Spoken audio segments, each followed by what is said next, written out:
Hello, everyone. This is Rick, and welcome to Astral Club. The title of this episode is Nuclear War Alternate Dimension. Before I get started, I just want to mention that we're working on some Astral Club merchandise, t shirts, and ball caps. So that'll be available shortly for your Christmas shopping pleasure. If you haven't subscribed yet, why don't you go ahead and subscribe? If you're listening to this, you must like the content, so hit that subscribe button and the bell, and I'm sure you'll be happy you did. This year, 2020, is proving to be very trying, very tough for a lot of folks. For a lot of reasons. Obviously, the plague situation is continuing. It seems to be getting worse some days, other days. Some people say it's getting a little bit better. Some say we're in for worse. I don't know. But of course, it's caused economic havoc, and there's a lot of folks out there who are unemployed, underemployed. So it's been a very challenging time, I think, for a lot of folks all over the world, and particularly in countries that that people like this listen to. For instance, in the West and United States, we're certainly going through our troubles as well. We're definitely not excluded from these hassles. So I started thinking to myself, well, how can I try to make myself and others feel a little bit better about this year 2020 that we seem to be trapped in. So I started thinking about alternate dimensions, and I have visited some alternate dimensions before. Real briefly, we exist in a universe that has many alternate dimensions of itself in slightly different energy vibrations. And just like you can travel in your astral body to different time periods, different places in space, and visit other levels of reality, like the astral planes, the mental planes, what have you, there's also many, and some say an infinite amount, of alternate dimensions that exist in the same space that we exist in, but at a slightly different energy level or dimension, if you want to use that term. And that many of these dimensions are a little bit different from us. Many are dramatically different than us. I've detailed a few. One in which I briefly returned to a body that wasn't quite mine, but was mine in a different dimension. In this dimension, I had two daughters rather than one. In another dimensional journey I took, George Washington ended up being killed early on in the Revolutionary War, and the United States never separated from Britain in that time zone. And then when I progressed myself forward in that time zone, I found out that the South had indeed separated peacefully from the North, and that it wasn't until the 80s that we came together for a United Olympics. So things can be slightly different, like me having two daughters, to something dramatically different, like the United States never coming into the fore as a real country because we lost the Revolutionary War. My choice this time, and you can criticize my choice if you like, but I wanted to experience a dimension that was worse than ours right now, a lot worse, so that perhaps in some weird way I would then feel better, and then perhaps in some weird way you'd feel better as well about the current dimension and the year that we're in. There's a German term that I think perfectly captures this idea or philosophy. It's Schadenfreude, which loosely translated into English means shameful joy. Something that you might feel when someone you don't like or you envy undergoes an unpleasant experience. And in this case, let's say we hear about a dimension that some others have experienced or are experienced that is a lot worse than where we are right now. And so, in this strange, twisted way, we could say to ourselves, well, we're going through an unpleasant time right now, and our dimension may not be the best of all possible dimensions, but hey, there's this other one out there somewhere that's a lot worse. So that's the prep for this episode. I left my body with the idea of I want to fixate on a dimension that's worse than ours. So I reached out and I looked for an energy signature that felt blacker and darker, much more so than ours. And a short time afterwards, I woke up lying on the ground after a typical blackout, which always happens with time jumps, and I guess in this case, in a dimensional jump as well. Now, I was in my local area, which is very rural. That's also close to a small town. See, the small town's about 5 miles away.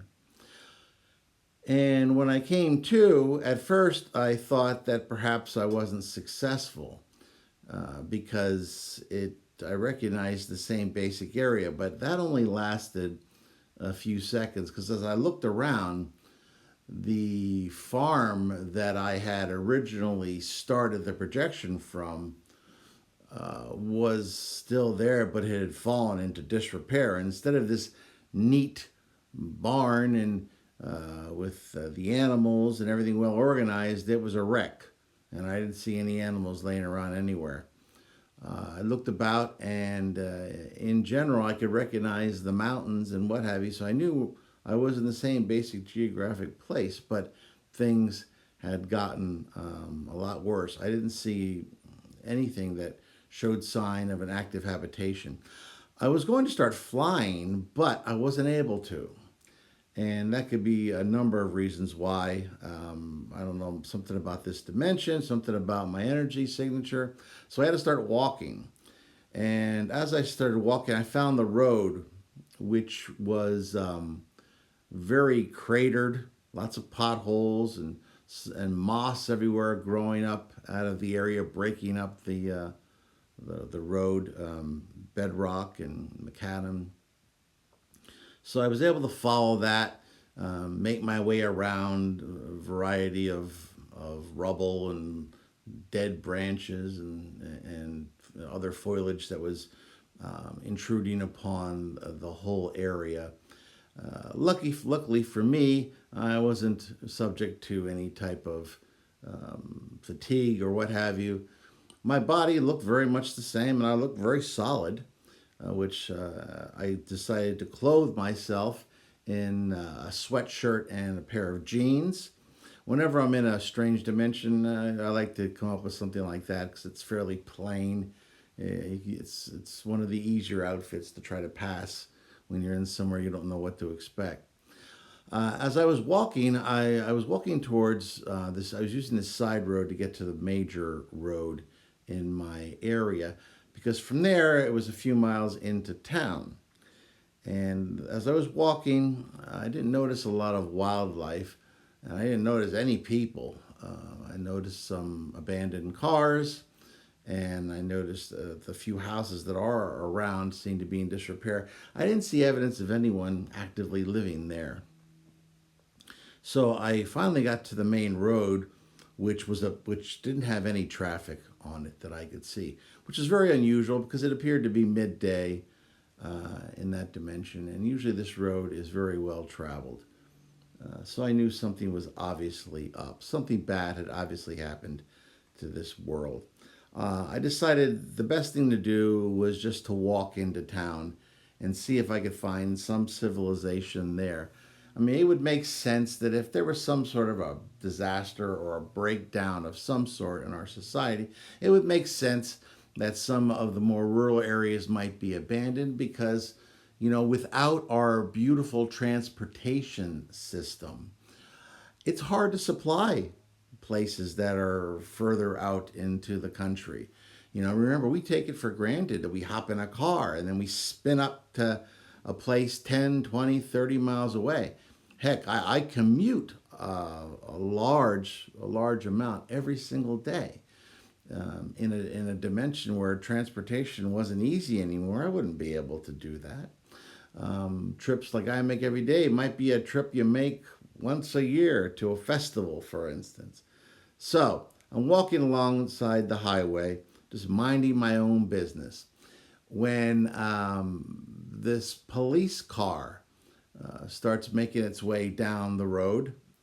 And it was a very old type police car. It was belching this disgusting black smoke out the back. So I could tell they weren't using catalytic converters here. And I just kept walking. I figured if I, didn't attract attention to myself, he'd probably just drive by. Well, he didn't. He pulled up in front of me and rolled down the window, which I could tell he did it by hand. And he took a look at me and looked me up and down and said, "Where's your glow badge, Chief?" I didn't understand what he was talking about. I had no idea what a glow badge was, so I just shrugged my shoulders. At that, he got out and asked me what I was doing. And once again, I just kind of shrugged my shoulders and just pointed towards town, hoping that he'd leave me alone. Well, that didn't work very well. He then demanded to see my working papers and my ID. I didn't have anything like that on me, certainly, and I don't know what he was referring to as far as working papers at that point.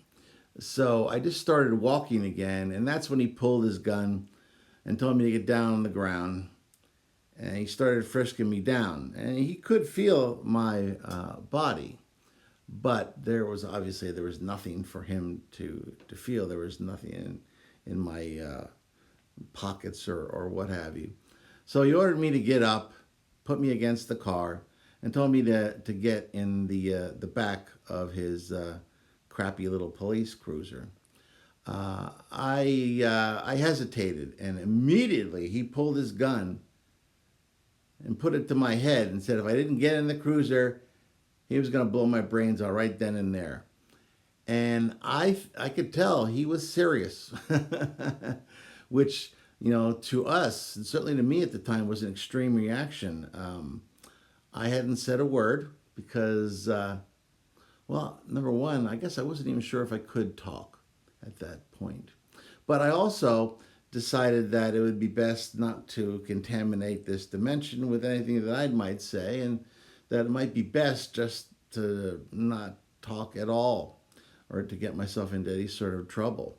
But typically in our world, cops need a much bigger provocation than what I had offered before they just decided to blow you away. And I hadn't struggled in the least here, and here he was offering to blow my brains out. So I don't. Obviously, there's nothing he could have done to this astral body of mine with his gun. But I decided to play along because, after all, I had nowhere to go anyway, and so I got in the back of the car.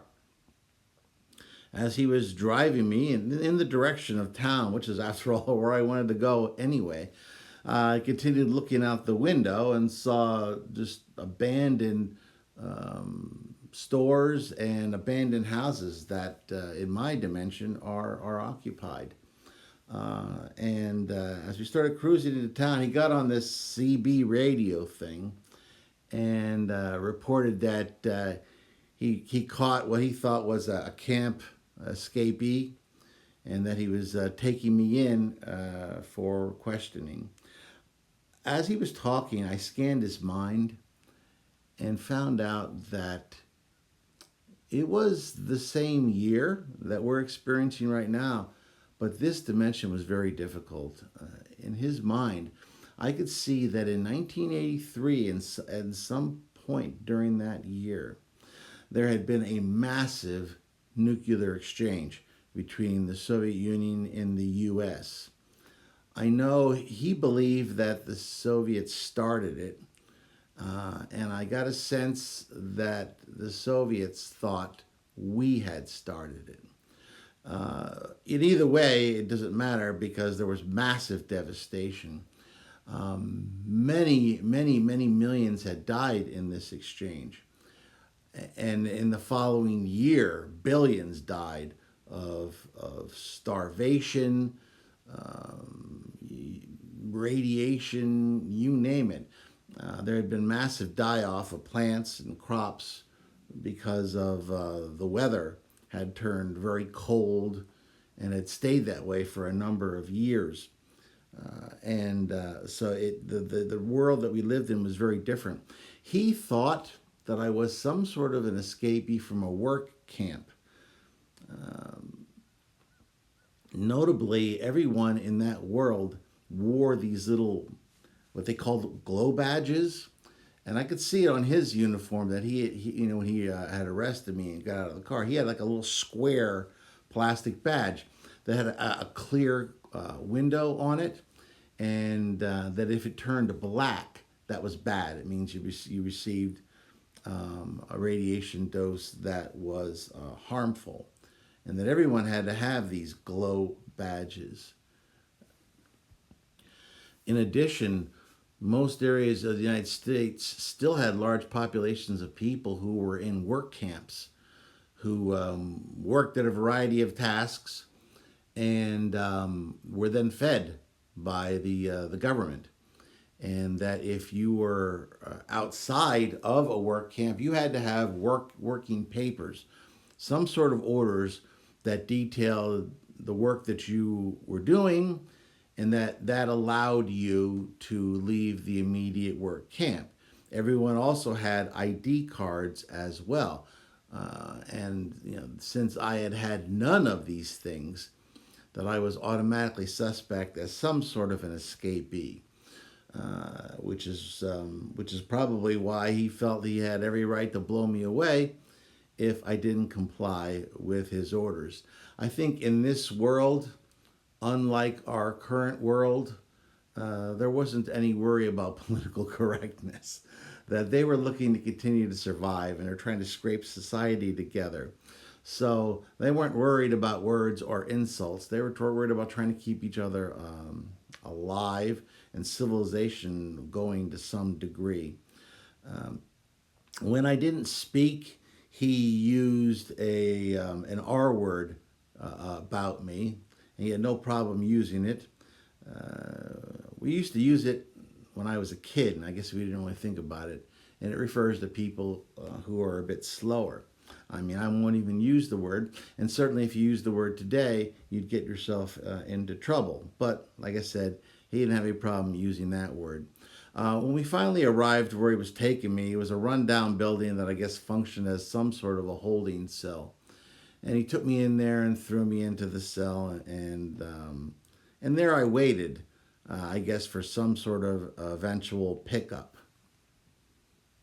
As I sat there in this cell, I saw him open up a can of food, and it had a white label with black words on it, and it said "tinned meat," which kind of reminded me of the old generic products, which if you probably won't remember unless you're in your 50s, but there used to be this line of products that you could buy in supermarkets that were generic.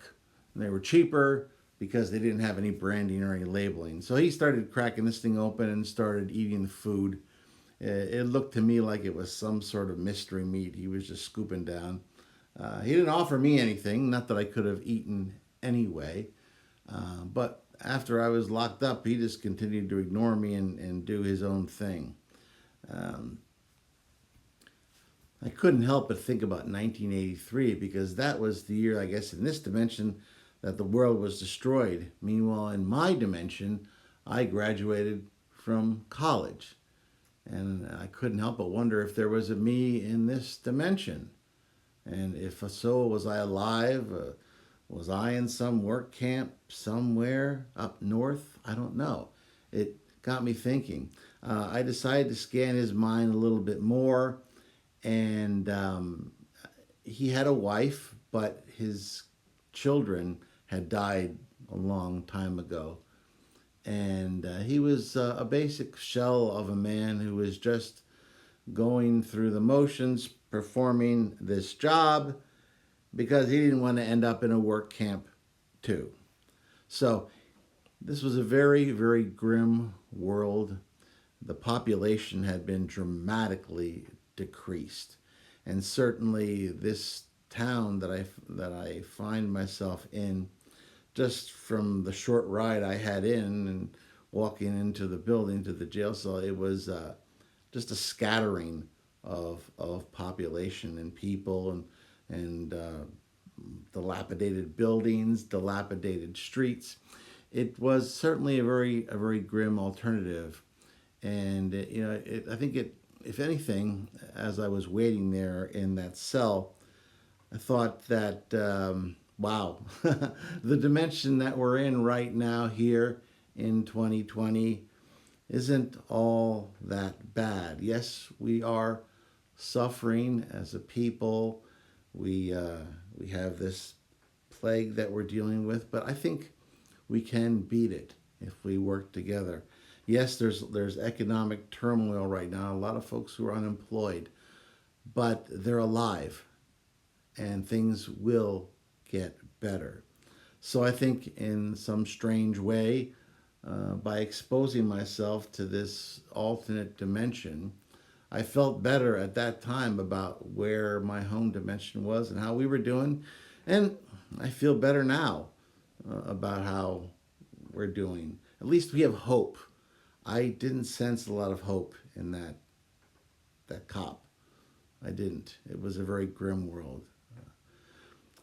Shortly after that, he walked away to go to the bathroom, and I felt myself being pulled back. I could only imagine his surprise when he looked at the jail cell, found it still locked, but no sign of this weird guy that he picked up on the side of the road.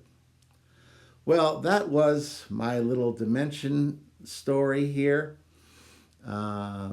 My advice is, unless you're in the mood for a pick-me-up, don't ask to go to a dimension as grim as the one that I visited. But feel good about where you are right now and know that things will get better. We have hope here. We have what we need to improve our lives. So let's support one another and let's go forward. If you like this video, why don't you hit the like button, subscribe if you haven't already, hit the bell button if you've already subscribed, and share it with people you think might enjoy this. And as always, I'm Rick, and I will see you on the astral plane.